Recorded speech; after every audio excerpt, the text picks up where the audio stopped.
All right, what's up, guys? So we're gonna be going over my new Gen 6 Glock 45, and I'm gonna be comparing it to my Gen 5 Glock 19. Um, so just to start off, I've had this gun for about a month and a half now. Um, I got this for it was starting $1,200, but with Blue Label, it was about $1,000. And then I've had this gun for like 4 years. This was my first pistol that I ever bought. It's been great, obviously. But yeah, we're gonna go over just a few of the features and then kind of discuss whether or not it's going to be worth the upgrade for you guys down the road. Um, so I just hit 1,000 rounds on this gun. I probably have about 3,000 or so on the Gen 5 Glock 19 there. Um, so I think I have a decent amount of a decent round count, you could say, to be able to kind of compare the two. Um, so just for the features, I guess we'll start with the Gen 6 Glock 45. So from the factory, it comes with the Aimpoint COA with the A-cut on it. If you guys haven't seen this before, the screws go down into the rear iron sight and it kind of slips down into the optic and it kind of holds the optic in place. So the actual optic itself is not held in by screws, which is a very, very clever idea from Glock. And it also comes with a better grip texture than the Gen 5s. This is an aftermarket stipple job that I had done a while ago. But this is straight from the factory. It's much grippier. And the grip has palm swells on it now. So the width from here to here is a little different. And then as well as here, it's a little slimmer than this gun. But the circumference itself is the same. So that's kind of why I had to add a medium back strap on here, because the length here was different. It was causing me to fall, or my finger to fall weird on the trigger, which was causing me to throw shots. So that's kind of why I did what I did.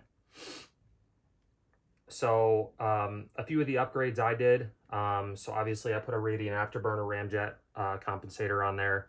It helps quite a bit with some of the snappiness. And then the Tango Down Vickers slide stop release, which is the same thing on this gun. And then I also have a Glock Store brass grip plug in here just to kind of add some additional weight to the gun. And I do also have that in the Gen 5 as well. So overall, very similar guns. I would say this is more of a duty setup, and then this is more of a concealed carry setup. Obviously, you can kind of interchange the two. But that's kind of my philosophy behind it, at least. So in terms of shootability, I still prefer the Gen 5 guns.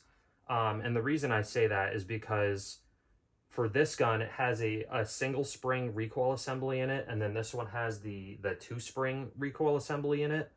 And I found that the spring system that's in this gun is able to mitigate the muzzle flip and the recoil of the round a lot better than the single spring system that's in this gun.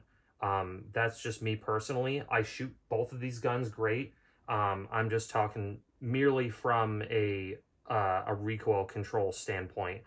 That I do prefer the recoil impulse of the Gen 5, for sure. I do find this gun a lot easier to point. I think that's primarily because it's a bigger grip. This obviously is a 17 sized grip. This is a 19 size grip. It's a Glock 19. But obviously this gun's a little bit easier to hang on to overall, just because it has more to hold on to. So that's that. And then the triggers. So the triggers are very similar, but they're also a little different.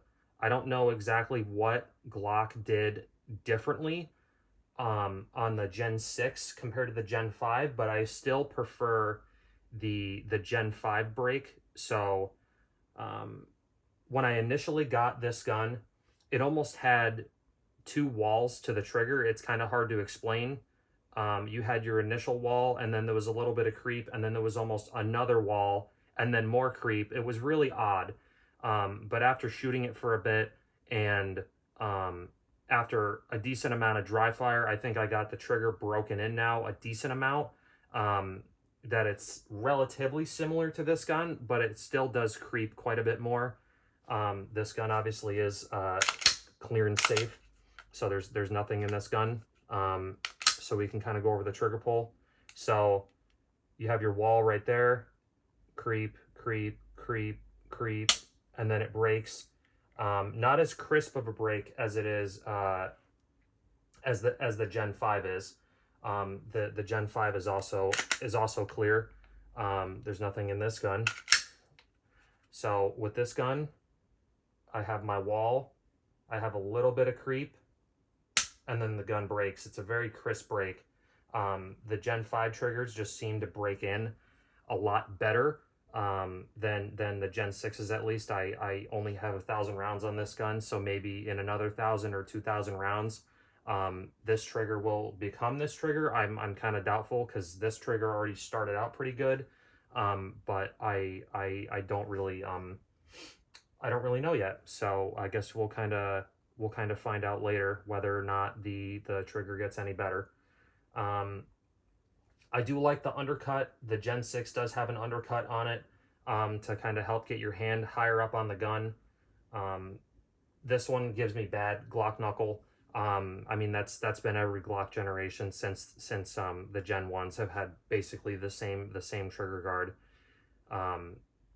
Obviously, neither of these have the finger grooves that like the Gen 4s had or anything like that.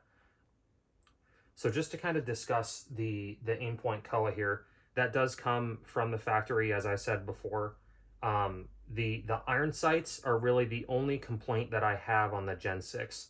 The iron sights on this gun are very short. They're nearly not impossible to see, but they're like 1/12 of the window. Like, it's like at the very, very, very bottom of the window. I'm not a huge proponent for lower third or absolute co-witness or anything like that, on a handgun at least. But I do wish the iron sights were like 2 millimeters taller. They're nearly unusable. How they are on the gun. They're obviously relatively visible, but I would not say they're like an emergency thing. They're not anything that you're gonna be like going to the range and, oh, I'm gonna only use iron sights. You're gonna have a tough time, just because they're almost non-existent on this gun. At least these are aftermarket irons on here. They're a little taller, so I can see them a little bit better than this gun. But this gun is also pretty similar, but I never use the irons, so I don't really have too many issues there. But is it really worth the upgrade? And that's kind of why I wanted to make this video in the first place. If you already have a Gen 5 gun, I would not say it's worth the upgrade. You get plenty of features on this gun. Most people already have their stuff cut for optics and everything like that, and they have their trigger well broken in, and they have a stipple job, and like most people already have their guns built out for the Gen 5. So I don't think it's really worth buying a whole nother Glock unless you are looking for a completely different gun. This gun's a little bit different only because it's a larger grip frame. It's more of as I said, a duty oriented gun. This is more of a concealed carry gun. But if you are new to the Glock market, I would say the Gen 6 is quite a bit better. I've done very little upgrades to this gun. Obviously, I put, the Radiant Afterburner on it, and the extended slide stop and the brass grip plug. But out of the box, it comes with an optic on it. The optic was close enough from the factory.